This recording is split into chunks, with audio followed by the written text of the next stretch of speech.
Dear student, আমি তোমাদের দাদা গাজী আহমেদ। আজকের ভিডিওতে আমি আলোচনা করব কিভাবে দুটো সিম্পল সেন্টেন্সকে ইনফিনিটিভ ব্যবহার করে একটা সিম্পল সেন্টেন্সে পরিবর্তন করা অর্থাৎ জয়নিং করা হয়। তো প্রথমে জেনে নিই ইনফিনিটিভ কি। ইনফিনিটিভ যখন টু এর সাথে ভার্বের 1 নম্বর ফর্ম বসে তখন তাকে ইনফিনিটিভ বলা হয়।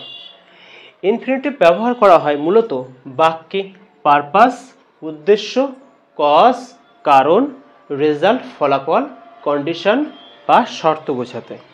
এবার কখন ব্যবহার করব বলি। দেখো, একটা কাজ করা হবে এবং সেই কাজটার একটা উদ্দেশ্য থাকবে। যেমন দুটো সেন্টেন্সের মধ্যে একটা সেন্টেন্সে কোনো একটা কাজ করা বলবে অথবা নর্মাল কোনো স্টেটমেন্ট থাকতে পারে। যেমন দেখো এই বাক্যটাতে হি ওয়েন্ট টু আগ্রা, সে আগ্রা গেছিল। এবার সে আগ্রা যাওয়ার পিছনে একটা উদ্দেশ্য বা পারপাস ছিল। উদ্দেশ্যটা কি? হি ওয়ান্টেড, সে চাইছিল, টু ভিজিট দ্য তাজ, তাজ অর্থাৎ তাজমহলটাকে দর্শন করা বা ওখানে ঘুরতে যাওয়া, এটাই তার উদ্দেশ্য ছিল। কিভাবে জয়েনিং করব? দেখো, দুটো বাক্যের এই সাবজেক্ট এবং এই সাবজেক্ট একই আছে, তো কিভাবে করতে হবে দেখে নাও। হি ওয়েন্ট, সে গেছিল, টু আগ্রা, আগ্রাতে। এবার এই বাক্যের মূল উদ্দেশ্যটা কি, মূল কাজটা কি ছিল? ভিজিট করা।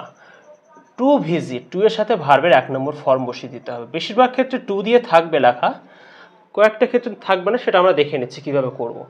আচ্ছা, হি ওয়েন্ট টু আগ্রা, সে আগ্রা গেছিল, টু ভিজিট দর্শন করতে, দা তাজ, তাজমহলটাকে। হয়ে গেল, আর কিছুই না। পরের বাক্যে দেখো he has a large family, তার একটা বড় পরিবার আছে। হি হ্যাজ টু মেনটেন ইট, তাকে এটা দেখভাল বা বজায় রাখতে হবে। এই বাক্যে একটা কথা বলা হয়েছে, তার একটা বড় পরিবার আছে এবং এর রেজাল্ট বা ফলাফলটা কি বেরোলো, তাকে সেটা মেনটেন করতে হবে, তাই তো? এটাই ফলাফল। কিভাবে করব দেখে নাও। হি হ্যাজ, তার আছে একটা বড় পরিবার, family. To maintain, to maintain দেখভাল করা, আর কিছুই নয়। আচ্ছা, এখানে ইটটা এক্সট্রা করে লেখার প্রয়োজন পড়বে না। ইট বলতে কোনটা ছিল? এই বড় পরিবারটার কথা বলা হচ্ছিল, আর হিজ সাবজেক্ট এখানে আছে, ঠিকই আছে। তাহলে এই মিনিংটা কি দাঁড়াচ্ছে? He has a large family, তার একটা বড় পরিবার আছে, টু মেনটেন দেখাশুনো করার। হি ওয়েন্ট টু মার্কেট, সে মার্কেটে গেছিল এবং মার্কেটে যাওয়ার একটা উদ্দেশ্য বা কারণ কি? হার পারপাস, তার উদ্দেশ্য এখানে লিখেই দিয়েছে পারপাস, আরও সুবিধা হলো তোমাদের। হার পারপাস ওয়াজ, তার উদ্দেশ্য ছিল, টু বাই সাম গিফটস, কিছু উপহার কেনা, ফর হার হাজব্যান্ড, তার হাজব্যান্ডের জন্য। ওকে, এটাই উদ্দেশ্য বেরোচ্ছে। কীভাবে করব? শি ওয়েন্ট টু মার্কেট, সে মার্কেটে গেছিল কি করতে? টু বাই, কিনতে, টু বাই সাম গিফটস, কিছু উপহার। কার জন্য? তার হাজব্যান্ডের জন্য। ব্যাস, এতটাই সহজ। তবু তোমাদের যদি বুঝতে অসুবিধা হয় অবশ্যই কমেন্ট করে জানাবে, বা ভিডিওটা কেমন লাগছে সেটাও কমেন্ট করে জানাবে। তাহলে আমি আরও মোটিভেটেড হব, উৎসাহিত হব তোমাদের জন্য আরও ভিডিও বানাতে। এত গাড়ি ঘোড়া যাওয়া আসা করছে, ভিডিও বানানোই অসুবিধা হয়ে যাচ্ছে। দেখো, there is none in his family, তার পরিবারে কেউই নেই। None looks after the poor boy, কেউই অসহায় ছেলেটিকে বা গরিব ছেলেটিকে দেখভাল করে না। এই যে বাক্যটা বলা হয়েছে, একটা স্টেটমেন্ট দেওয়া হলো এবং ফলাফলটা কী বেরোচ্ছে? তার দেখভাল করার মতন কেউই নেই। কীভাবে করবো দেখে নাও। দেয়ার ইজ নান, কেউই নেই, ইন হিজ ফ্যামিলি, তার পরিবারে। ফলাফল কি করতে? উদ্দেশ্যটা কি? টু লুক আফটার, দেখভাল করা। খেয়াল করো, আমি এসটাকে তুলে দিয়েছি। টু এর সাথে কিন্তু ভার্বের 1 নম্বর ফর্ম বসাতেই হবে, কিচ্ছু করার নেই। To look after the poor বয়, অসহায় ছেলেটিকে। পুর মানে গরিব হতে পারে, অসহায় হতে পারে।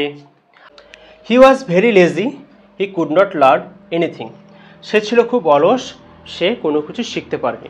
আচ্ছা, এই ধরনের যে প্রশ্নটা আছে না, একটা খুব ইম্পর্ট্যান্ট প্রশ্ন। এখানে ভেরি আছে, কোনো কোনো ক্ষেত্রে সো থাকতে পারে, এবং দ্বিতীয় বাক্যে একটা নেগেটিভ কথা থাকবে। কিভাবে করব দেখে নাও। কি করতে হবে, হি ওয়াজ, এই যে সো থাকুক বা ভেরি থাকুক সেটাকে তুলে দিয়ে টি ডাবল ও টু বসাতে হবে, যে তারপরে যে অ্যাডজেক্টিভ থাকবে সেটা লিখে দাও। হি ওয়াজ টু লেজি, সে ছিল খুব অলস। তারপর একটা টি ও টু লিখবে, লিখে এই ক্যান নট বা কুড নট যাই থাকুক তারপর একটা মেইন ভার্ব থাকবে, সেই ভার্বটাকে বসিয়ে দাও। লার্ন এনিথিং, ব্যাস হয়ে যাবে, আর কিচ্ছু করতে হবে না। এই যে প্রশ্নটা আছে না, এটা তোমার ট্রান্সফরমেশন অফ সেন্টেন্স টপিক আছে, সেখানে আরও ভালোভাবে শিখবে।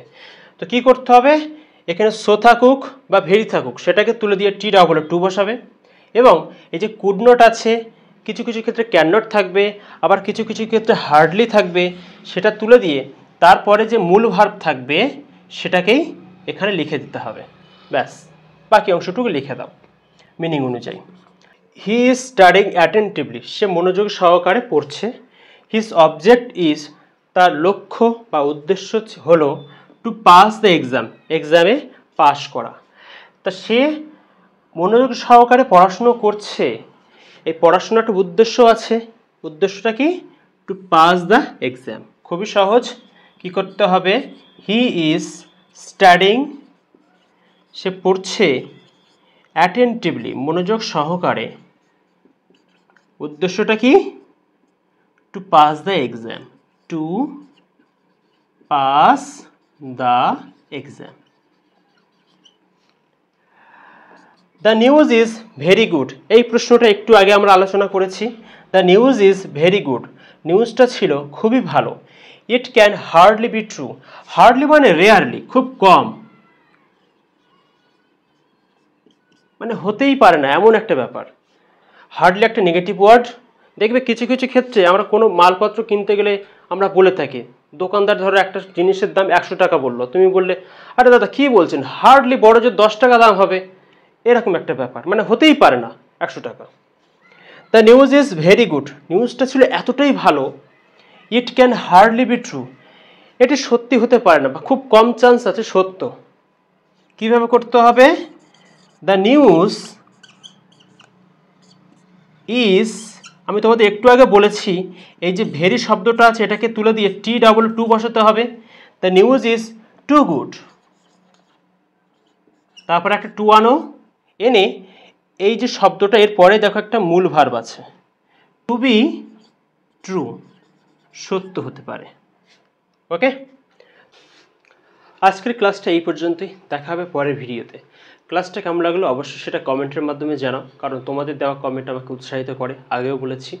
আর চ্যানেলটি সাবস্ক্রাইব করা না থাকলে অবশ্যই সাবস্ক্রাইব করে নাও, আর ভিডিওটা ভালো লেগে থাকলে লাইক করো। Thank you.